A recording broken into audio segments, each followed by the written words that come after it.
Hi, Alicia. Hi, Jared. Welcome everyone to Vibrations and Manifestations. Let's dive straight in.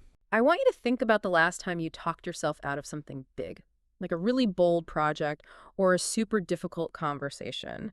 And I'm not talking about, deciding to skip the gym because it was raining or putting off organizing the garage. I mean, something that really mattered to you. Yeah, like one of those things where you feel this deep internal pull toward a new direction. Right.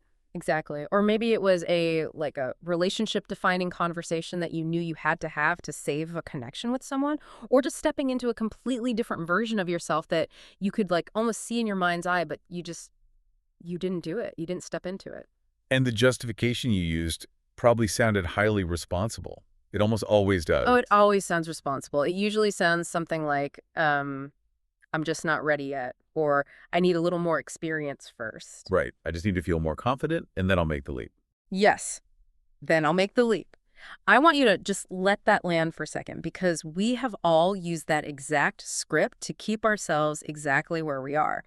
I mean, I remember this is probably 5 years ago. I was sitting in my living room and I was staring at this notebook. It was completely filled with ideas for a brand new creative business. Oh, the classic notebook of dreams. Literally, I had the domain name bought.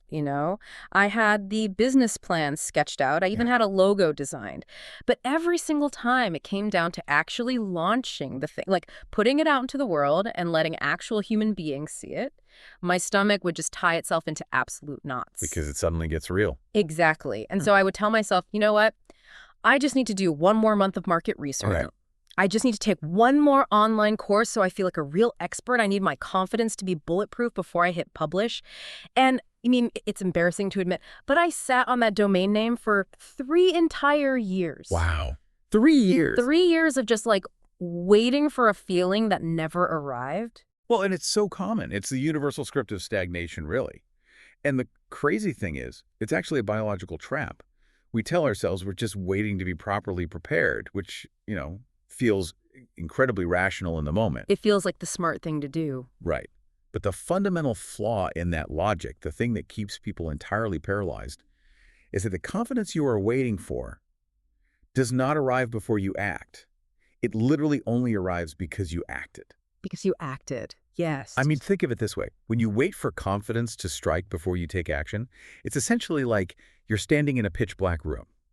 Yeah. You're totally frozen, right? You're refusing to move a single muscle because your brain is screaming at you. It's dark, and dark means danger. Your nervous system is just on massive high alert. Exactly.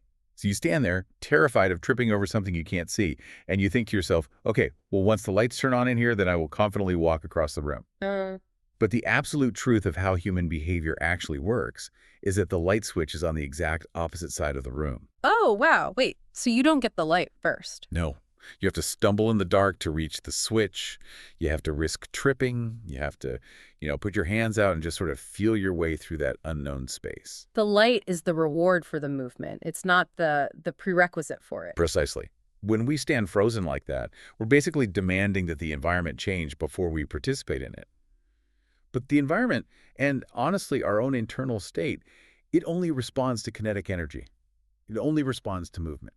And that is exactly why we are doing this deep dive today. We are going super deep into this exact mechanism. We're going to completely deconstruct what we call the confidence loop. And really, our mission for this conversation is to prove to you, beyond a shadow of a doubt, that confidence is a byproduct, not a prerequisite. Right. Because right now, you probably experience self-doubt as this giant red stop sign. It feels like your body is telling you to turn back. Yeah, it feels like an alarm. But by the end of this deep dive, we are going to completely rewire how you perceive that feeling. You're going to see self-doubt not as a stop sign, but as a doorway. I love that. And to really understand how this works, we kind of need to strip away all the modern self-help jargon, right? Yeah. We need to look at the raw historical proof. Because this isn't so new internet philosophy. No, not at all. This pattern of action preceding belief is a fundamental human operating system. Yeah. And we can track it all the way through history. Okay, so let's actually set the scene with one of the most powerful historical examples of this I've ever come across. We are going back to the late 19th century. Okay, I love this story. It's so good. So, I want you to picture a man in his late 20s. By every conventional metric of the society he lives in, he is an absolute, unequivocal failure. I mean, he feels completely unmoored, like he just doesn't belong anywhere on Earth. He's tried a bunch of things, right? He's tried multiple career paths, and he hasn't just like politely transitioned out of them. He has spectacularly washed out of every single one. First, he tried to be an art dealer working for his uncle's firm, but he was super argumentative with the clients, and eventually he just got fired. Not great for customer service. No, terrible. Then he tried teaching at a boys' school. That didn't last either. Then he felt this deep, intense calling to the ministry. He wanted to be a preacher to impoverished coal miners. Right, he was very passionate about that. Very. He actually gave away all of his possessions. He was sleeping on straw, and he became so intensely zealous that the church authorities essentially fired him from being a preacher for taking the teachings too literally. Which is wild to think about. It is. So he has absolutely no formal training in anything he actually wants to do. He's totally alienated his professional network. He has zero external proof of his own capability. And he's rapidly approaching his 30s with nothing but a string of rejections. I mean, think about the level of profound self-doubt he must have been carrying. Most of us can barely fathom that kind of heaviness. He doesn't have a mentor whispering in his ear saying, keep going. He doesn't have an audience telling him he's on the right path. He literally has nothing but the dark room. Nothing but the dark room. And this man, for those who haven't guessed it, is Vincent van Gogh. Yeah. When you hear that name today, your brain immediately conjures the concept of absolute genius, right? Right. We think of a master whose work hangs in the most prestigious museums on the planet. But he didn't start painting seriously until he was 27 years old. Which is so late by historical standards. Exactly. And he certainly didn't start because he woke up one Tuesday feeling an overwhelming sense of unshakable confidence in his artistic abilities. He didn't wait for the light to turn on. He just made this desperate, almost survival-driven decision to pick up a pencil and begin. And that is the crux of the sequence we're talking about. Action preceding identity. He didn't feel like an artist, so he just decided to act like one anyway. And we know this because we have his letters to his brother Theo, right? We know exactly what his early work looked like. Really? It was awkward. His proportions were totally off. His early figures looked stiff and wooden. He was not painting the Starry Night on day one. Not even close. He was forcing himself through that incredibly uncomfortable, agonizing reality of being a pure beginner. You know that feeling where your taste completely exceeds your current ability? But what's the worst feeling in the world? But he pushed through it. He forced the action. He painted every single day. And the sheer volume of his output is really what makes this story so critical to our understanding of confidence. Over roughly a decade, from his late 20s to his death at 37, he produced over 900 paintings, and well over 1,000 drawings and sketches on top of that. That math is staggering. Let's really think about that. That's a new piece of art every few days, relentlessly, for 10 years. He was an absolute machine of kinetic energy. But here is the historical reality that completely upends how we think about building confidence today. During his entire lifetime, after a decade of just back-breaking obsessive labor, he sold very few paintings. The most widely cited historical record points to him selling exactly one painting. Just one. The Red Vineyard, while he was alive. One painting. I mean, that completely shatters our modern obsession with immediate external validation. Completely. We live in this era where we just expect instant feedback. We post a thought or a picture or a new project we're working on, and if the algorithm doesn't reward us with likes and comments and shares within the first hour, we assume it's a failure. We assume we are failure. Exactly. But Van Gogh's internal identity shift, that transition from a lost, failed preacher to a man who knew in his bones that he was an artist, was completely divorced from external commercial reward. The confidence loop does not promise you an immediate audience. It promises you real, structural, internal transformation. Right. Every single time he finished a canvas, even when the art critics completely ignored it and the buyers walked right past it, he was physically building an internal mountain of evidence that he was, in fact, a painter. Oh, wait, let me push back on that a little bit. Because if he sold one painting his entire life, his evidence of being an artist was essentially operating in a total vacuum. Yeah. So how is that different from just being delusional? If someone listening to this right now wants to build a new identity, say they want to be a writer or a business owner or a leader, how do they build an identity on zero applause today without just lying to themselves? That is such a good question. And it comes down to the difference between subjective delusion and objective reality. Okay, unpack that. So delusion is sitting on your couch, never painting a single stroke, and telling everyone you're a master artist simply because you feel like one on the inside. That kind of identity is super fragile, and reality is eventually going to shatter it. Right, because there's no proof. Exactly. Yeah. But Van Gogh's evidence was completely self-generated, yet it was objective. It was physical. He could literally stand in a room surrounded by 900 canvases that he had brought into existence. He couldn't deny that he was a painter, because the physical proof of his labor was sitting right in front of his eyes. He didn't wait to feel like an artist so he could paint. He painted until the sheer volume of his actions left him with no other choice but to accept that he had become one. Oh, that is so powerful. So if you want to be a writer, the evidence isn't getting on the New York Times bestseller list. The evidence is the stack of filled notebooks on your desk. The evidence is the daily word count. Exactly.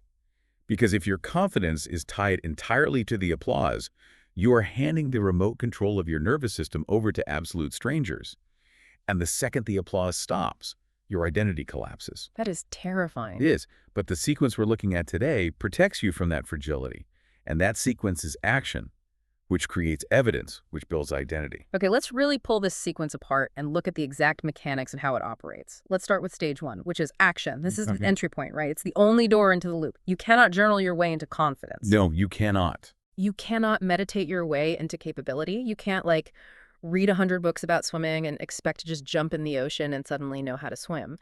But I think the most liberating part of this framework is how we define what actually constitutes an action.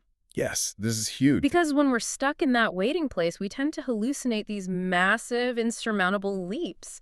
We think the action has to be, quitting our job with no backup plan, or moving across the country, or writing a 500-page manuscript in 30 days. And your brain actually hallucinates those massive leaps as a defense mechanism. Wait, really? Yeah. As a defense mechanism? Yes, because if the required action is huge, your brain has a perfectly logical excuse to avoid doing it entirely. It says, well, I can't quit my job today, so I guess I'll just do nothing. But the action does not need to be massive. It just needs to be real. Okay, so what defines real in this context? It's crossing the boundary from the internal to the external. So an idea in your head is just potential energy. It's safe, no one can judge it, and it can't fail. A real action pushes that energy out into the physical world. So like me buying the domain name. Exactly. But to make it even more real, to really generate kinetic energy, it's sending an email to a friend saying, hey, I'm launching this site next month.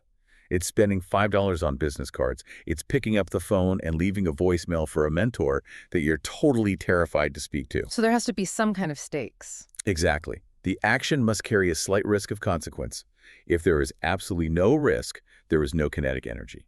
Okay, so you take the step, you hit send on the email, and instantly your heart is in your throat. Ooh, yeah. This immediately triggers stage two, evidence. This is the raw material that your brain uses to build confidence.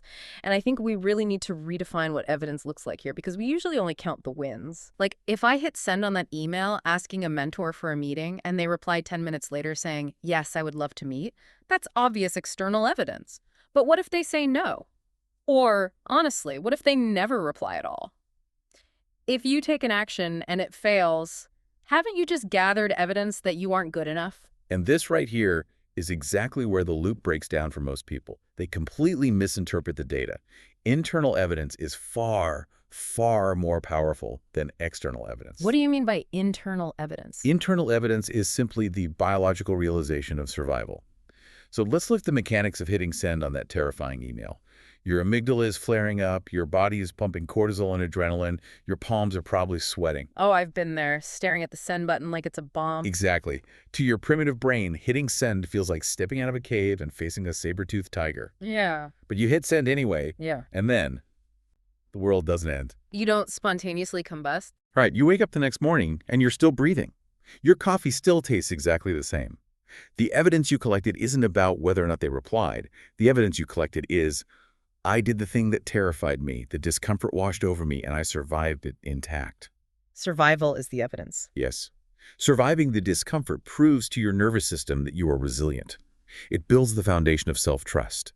You begin to trust that you can handle the emotional turbulence of taking a risk. But if you sit on the couch and you never send the email, you generate zero evidence. You remain completely fragile. That makes so much sense. Okay, so once we have that evidence, whether it's the external win or just the internal survival, we move into stage 3, which is identity. This is where that durable, unshakable confidence finally lives. And this stage relies heavily on the mechanics of identity-based habits. So every time you take an action, you're essentially casting a vote for the type of person you wish to become. It's like this slow, methodical election happening inside your subconscious mind.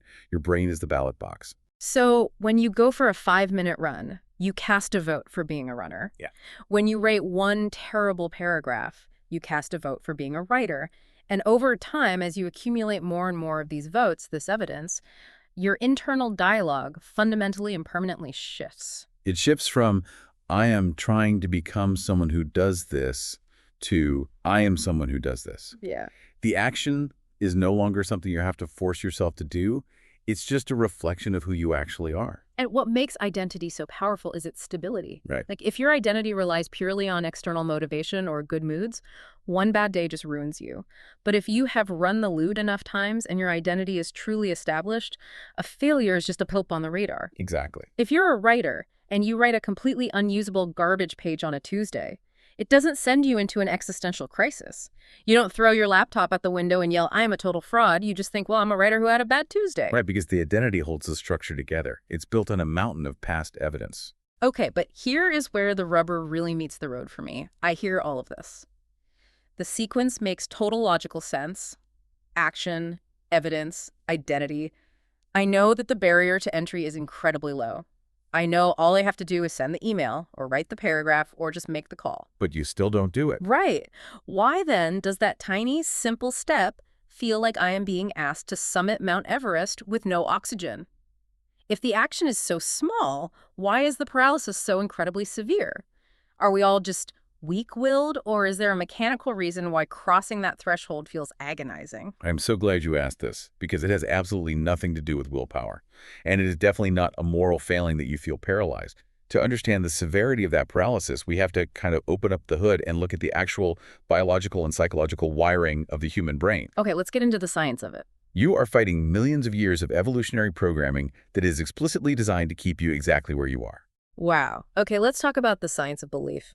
If we look at the psychology of mastery and how human beings actually build a belief in their own capabilities, you inevitably run into the work of Albert Bandura. Yes, his work is foundational. Back in 1997, he published this framework on something called self-efficacy. So how does self-efficacy differ from what we just casually call confidence? And how does it relate to this massive paralysis we feel? So self-efficacy is a very specific, measurable psychological mechanism. Confidence is sort of a broad, vague term, right? Yeah. You can be generally confident in social situations, but have zero self-efficacy when it comes to, say, public speaking or doing your taxes. Oh, my tax self-efficacy is 0. Right. Self-efficacy is your deeply held belief in your own ability to succeed in a specific situation, to orchestrate the actions required to manage a prospective event. And Bandura's research was revolutionary because he systematically dismantled where this belief actually comes from. And it's not what people think it is. Not at all. He proved that the strongest predictor of whether you believe you can accomplish a task isn't your natural talent. It isn't your IQ. It isn't your genetics. And crucially, it isn't verbal persuasion. Which is the scientific term for, like, your friends giving you a pep talk. Exactly. Your friends telling you, you got this, does almost nothing for your actual self-efficacy. The single most powerful source of self-efficacy is what he termed mastery experiences. Mastery experiences. Okay, explain the mechanism of how the brain processes that.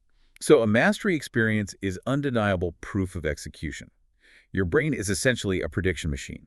It's constantly calculating the odds of success and survival based on historical data. If you've never done something before, your brain has no data, so it predicts danger. It assumes failure to keep you safe. So it hits the brakes. Right. But when you force yourself to take an action and you complete it, even if you do it poorly, your brain is forced to update its internal predictive model. It logs a mastery experience. It says, okay, the physical body executed this task. The data has changed. The brain inherently trusts what you have physically done far more than what you have been told. Oh, that's so important. You can listen to motivational podcasts for 10 hours a day, but until you take a physical action, your brain's predictive model remains exactly the same. And this connects directly to the physical structure of the brain itself, right? Neuroplasticity. We hear that buzzword all the time now. The brain is plastic. But what is actually happening on a cellular level when we force ourselves into that dark room? How does the brain physically change when we act despite our fear? Okay, so when we talk about neuroplasticity, we're talking about the brain's ability to reorganize itself by forming new neural connections. Yeah. Let's look at the mechanism of myelination because this is where the magic really happens. Okay, break that down for me. Imagine your brain is a vast, incredibly dense jungle. When you attempt a completely new action, say setting a hard boundary with a difficult family member or recording your very first video for your business, you're essentially standing at the edge of this dense jungle with a machete. There is no path. None. Just thick vines everywhere. Right. And to take that action, your brain has to force an electrical signal through all that thick, tangled underbrush.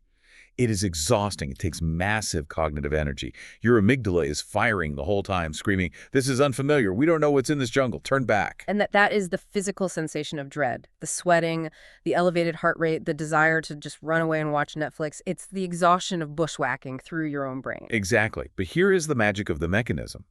If you take the action and you survive it, the brain notices. The next time you take that same action, it's slightly easier because you've already cut a rough dirt trail. But as you repeat the action, as you run the confidence loop over and over, cells in your brain called oligodendrocytes actually detect this repeated electrical firing. And they respond by wrapping this fatty white substance called myelin around the axon of the neuron. Myelin? Yes. Myelin acts exactly like the rubber insulation on a copper electrical wire.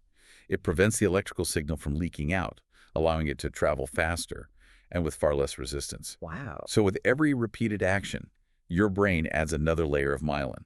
You go from a dirt path in the jungle to a gravel road to a paved street and eventually to a high-speed superhighway. The action that used to trigger a massive threat response now travels smoothly, instantly, and without fear. The physical structure of your brain has literally changed to accommodate your new identity.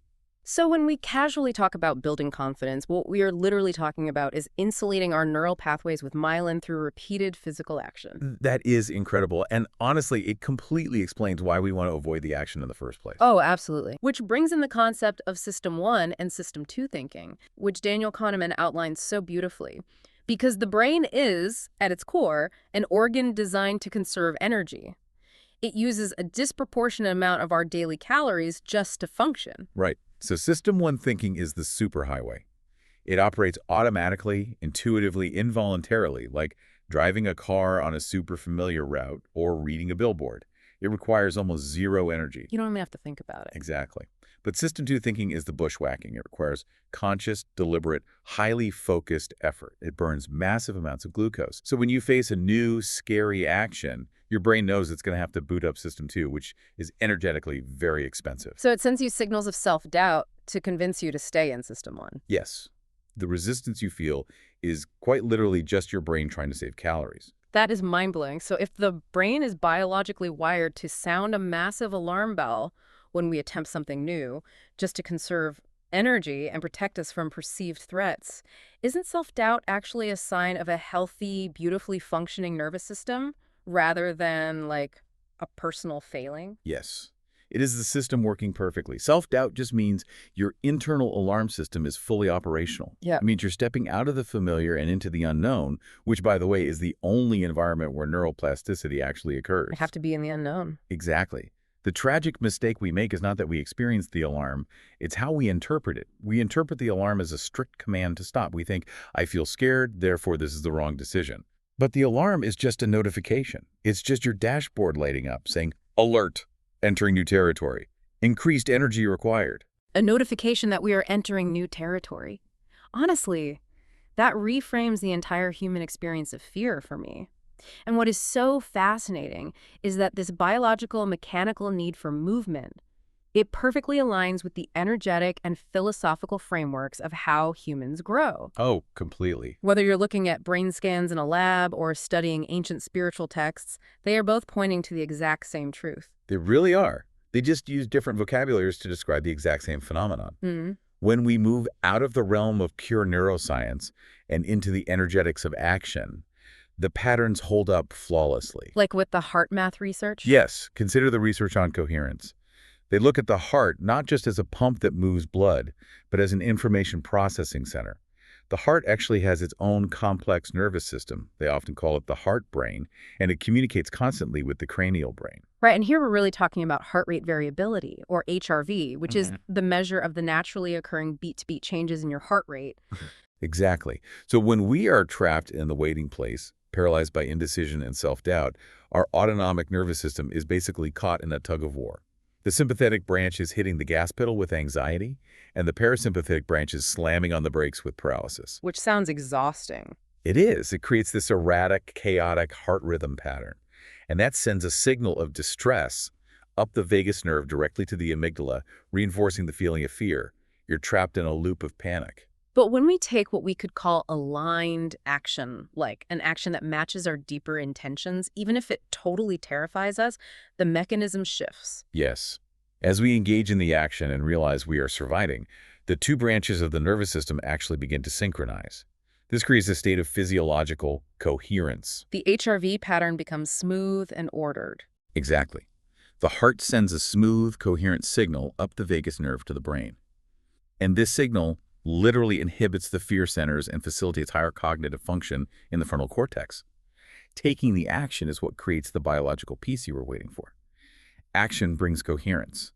Sitting in indecision just breeds chaos. That is such a profound way to look at it. It's like the difference between a car revving its engine in neutral versus actually shifting into drive. Oh, that's a great analogy. When you're in neutral and you're just pressing the gas pedal, there's tremendous noise. The engine gets super hot. You're burning fuel rapidly, but you are going absolutely nowhere. It's just pure anxiety.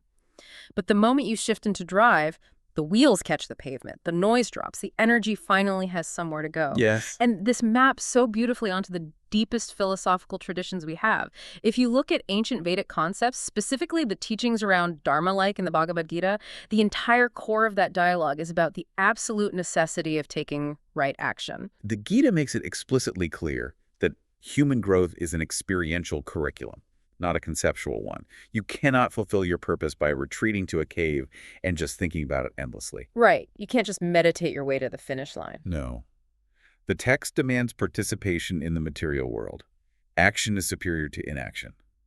The spiritual evolution of the individual depends entirely on engaging with the friction of reality. An experiential curriculum. I really want everyone listening to just absorb that for a second. You do not expand by thinking about a lesson. You expand by living it. You don't learn the physics of fluid dynamics by reading a textbook on the shore and expecting to just suddenly know how to swim. You have to jump in the water. You have to jump in the water. The water teaches the body what the mind cannot grasp. And, from the perspective of manifestation, this is the missing link that frustrates so many people. Manifestation is often grossly misunderstood as a passive exercise. People are taught to simply think good thoughts, create a nice vision board, and just wait for the universe to deliver their desires on a silver platter. The magical thinking approach. Exactly. But energy in motion attracts more motion.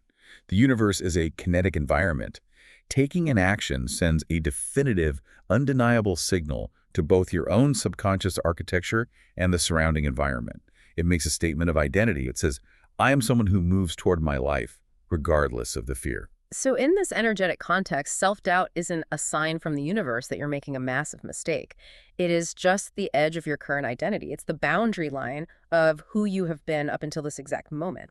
And that edge is exactly where the expansion occurs. Perfectly said. The neuroscientist looking at an fMRI, the cardiologist measuring HRV, and the spiritual teacher reading ancient texts, they are all arriving at the exact same inescapable conclusion.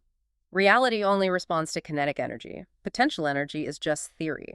Kinetic energy is the catalyst for transformation. It is the ultimate synthesis. If you want the physical world to change, you must physically move within it. Okay, so if the science and the spirit both absolutely demand action, why do we still freeze? Like, if the evidence is overwhelming that we have to step into the dark room and stumble toward the switch, what are the specific static signals that keep us glued to the floor? The bugs in the system. Right. If we understand the mechanism of myelination and coherence, but we still aren't sending the email or writing the chapter, there must be some incredibly powerful bugs in our operating system. There are. The human mind is incredibly adept at creating logical fallacies to protect itself from energy expenditure. You're going to run into old programming and static. So we need to enter manifestation debug mode. We need to isolate, examine, and clear the limiting belief that hijacked the confidence loop before it can even initiate. I love that. Debug mode. Let's do it. Let's dismantle the first and perhaps most universally accepted bug in the code. Belief number 1, I will start when I feel ready. Ah, yes, the great lie. The classic trap. I just need a little more time. The timing just isn't right. I hear this constantly, and honestly, I have said it to myself 1,000 times. We have to systematically destroy the concept of ready. Ready is an illusion. It is not a feeling that magically descends from the clouds. It's not an emotion that arrives in the mail on a Tuesday afternoon. No, it is not. Ready is a conscious, intellectual decision. It is the choice to proceed despite the absolute lack of the feeling of readiness. Waiting for a feeling of readiness to wash over you is simply a highly sophisticated, socially acceptable strategy for staying exactly where you are. It's the ultimate form of procrastination, masquerading as preparation. We convince ourselves that buying another book or taking another 6-week course or doing more market research is responsible behavior. We tell ourselves we're building a foundation when in reality, we're just hiding in the bushes. Exactly. We're substituting the consumption of information for the execution of action. You are buffering, which leads directly into the second major bug in our code. Belief number 2, other people are naturally confident. I am just built differently. Oh, man. This one is so incredibly damaging because it weaponizes our observation of the world against us. We look around at our colleagues presenting in a boardroom or leaders in our field or even just people on the internet, and they seem so effortlessly poised. Right, they seem fearless. They seem to possess this innate genetic superpower of certainty that we feel we were just tragically born without. But you are basing your entire self-worth on a profoundly flawed data set. It is a complete illusion based on a false comparison. Tell me more about that. When you observe a confident person operating in their element, you are observing the results of their accumulated evidence. You are looking at the very end of their confidence loop. What you did not see and what they rarely broadcast to the world are the 100 times they stumbled blindly in the darkroom. You don't see the mess. Exactly. You didn't see the stuttering first attempts, the terrible first drafts, or the panic attacks they had in the bathroom before they stepped on stage. We are constantly comparing our step 1 to someone else's step 100. You're comparing your messy, chaotic internal anxiety with their highly polished, curated, external highlight reel. It is an impossible standard. We think they started with the light on, but they didn't. They just spent years walking in the dark before we ever even looked at them. Exactly. Okay, let's move to belief number 3, because this one is arguably the hardest one to clear. It is deeply rooted in actual historical pain. Belief number 3. I tried before and it didn't work. This is where we run into the brain's negativity bias.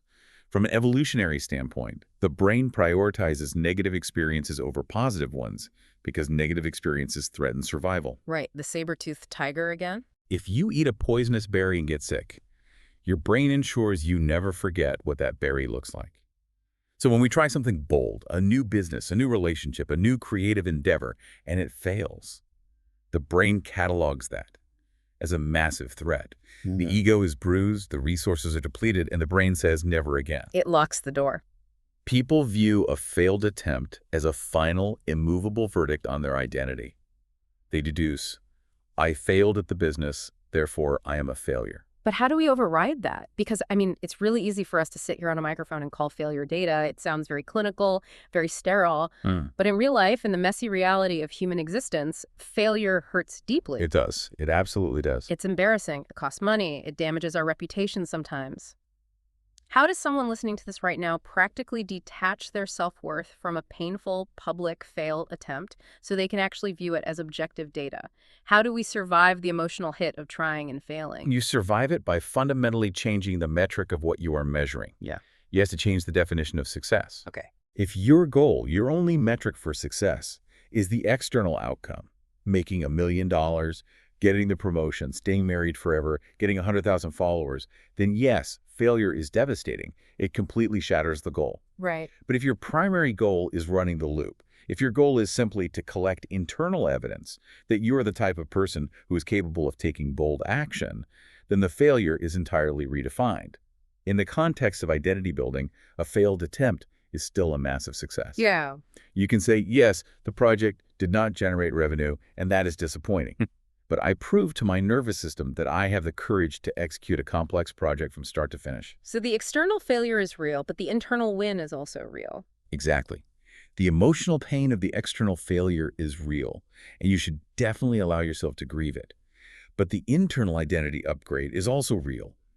Every single attempt, regardless of the outcome, adds a layer of myelin to the neural pathway of courage. True, durable confidence is built exclusively by the people who have the capacity to run the loop again after a negative outcome, because they realize that trying and failing is undeniable proof of action. I really want to let that sink in for everyone listening. Change the metric of success from the external outcome to the internal evidence of action.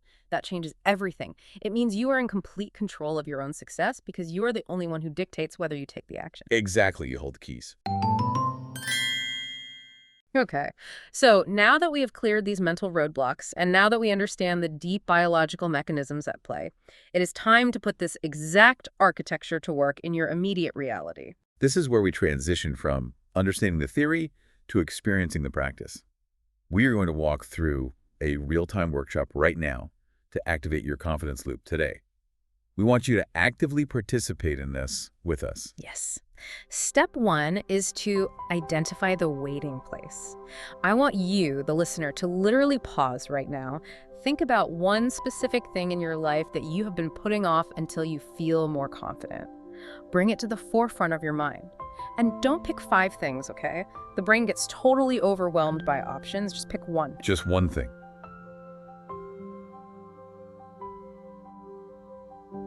Is it a difficult conversation with a partner that you keep avoiding? Is it a creative project you've kept hidden in a drawer for a year? Is it applying for a role that you feel slightly underqualified for? Or maybe it's finally setting a boundary with someone who just drains your energy. I want you to really hold that specific thing in your mind right now.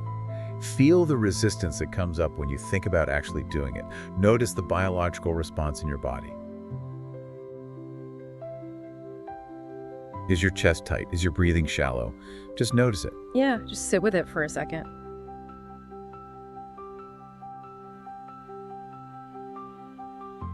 Now, we move to step 2, shrink the action. This is the most critical step, and it is where almost everyone fails. The reason you are feeling that physical resistance right now is that the goal you are imagining is entirely too big. Your System 1 brain is throwing up massive threat signals. The amygdala is firing. We need to bypass the amygdala completely. And we do this by shrinking the goal into the smallest possible physical step that can be executed in the next 24 hours. Exactly. Let's walk through an example of what shrinking actually looks like, because honestly, we usually don't shrink it enough. Let's say your goal is to write a book. Your brain sees write a book and immediately calculates the thousands of hours of labor, the potential rejection from publishers, the vulnerability of people reading your deepest thoughts. Threat detected. Procrastination initiated. Immediate shutdown. Right. So you try to shrink it. You say to yourself, okay, I won't write the book today. I'll just write the first chapter. But the brain still knows a chapter takes hours of deep focus. It's still too big. It still triggers the alarm. Exactly. So you shrink it again. You say, I will write one single paragraph. Now the brain is slightly less threatened, but maybe you still feel friction. You still feel that tightness in your chest staring at the blank screen. If you feel friction, you must shrink it again until it is utterly absurd. Absurd is the key word. You say, I will open a blank document on my computer, I will type my name at the top, and I will write one single sentence, even if it is absolute garbage, and then I will close the laptop. That is the perfect scale. Yeah. The action must be so biologically insignificant, so incredibly tiny, that the amygdala doesn't even bother sounding the alarm. It looks at the action and says, writing one sentence, that won't kill us. Go ahead. The barrier to entry is brought down to 0, but, and this is the absolute key, you have still crossed the threshold from potential energy into kinetic energy. You have still initiated movement. Yes. Once you have identified your ridiculously small action, you take the step. You type the sentence. You buy the domain. You send the text asking for a 5-minute call, which immediately brings us to steps 3 and 4. Collect evidence and claim identity. Once you take that tiny action, you must actively, consciously record what happened. Do not let it pass by unacknowledged. Write it down in a journal. Say it out loud to yourself in your car on the way to work. You must log the mastery experience. You have to say, I felt terrified to send that message, but I sent it anyway, and I survived. You collected the evidence. And then, in that exact moment of survival, you claim the identity statement. You rewrite the internal code. You say to yourself, I am someone who takes action on my ideas. Or, I am someone who speaks my truth. Or, I am a writer. Even doing it once at the smallest possible scale counts as absolute proof. You've Right. cast the vote, you have laid down the first layer of myelin. And I want to emphasize, this isn't just a cute journaling prompt or like a positive affirmation. This is an active physical rehearsal for your nervous system. It's physical training. You're teaching your biology that movement is safe. You are literally rewiring the electrical pathways of your brain. You are turning on the tiniest little flashlight in the dark room and realizing that the floor is solid beneath your feet. And once you realize the floor is solid, you simply run the loop again. You take another tiny action tomorrow. You collect a little more evidence. Your identity solidifies slightly more. The neural pathway thickens. The heart rhythm stabilizes. This is the exact architecture of mastery. It is not magic. It is mechanics. It's mechanics. I love that. Let's pull all of these threads together to fully anchor this in. The distilled takeaway from everything we have explored today, from Vincent van Gogh's 900 unsold paintings to the neuroscience of myelination to the energetic laws of the universe, is this. Confidence does not come first. It is not a prerequisite for your life. Action leads to evidence, which leads to identity. You must run the loop. You must step into the dark room. Let the repetition of tiny imperfect actions physically, psychologically, and energetically build the belief that you have been waiting for. And, as you begin to practice this, you will probably notice other forms of resistance popping up. In our next session together, we're actually going to explore the hidden force that often depletes us before we even have a chance to enter this loop. Oh, this is a good one. We'll be deconstructing decision fatigue, how waking up and making hundreds of micro-choices drains the specific cognitive energy required to take bold action, and how ruthlessly simplifying your environment can unlock the momentum you desperately need. I am so excited to dive into that one because decision fatigue is genuinely the silent killer of ambition. But before we close out for today, I want to leave you with one final lingering thought. Go back to that version of yourself you imagined at the beginning of this deep dive, the most confident version of you, the person you've been waiting for years to become. The one who doesn't hesitate. Exactly. The person who speaks their mind clearly, who moves through the world with purpose and certainty. I want you to know that that person is not a fantasy. They already exist. They are simply further along the loop. They are built from the exact same raw materials you have right now. They are just constructed from actions you haven't taken yet, evidence you haven't collected yet, and an identity you haven't dared to claim yet. They are out there, standing in the dark room right next to the light switch, and they are just waiting for you to take that first step.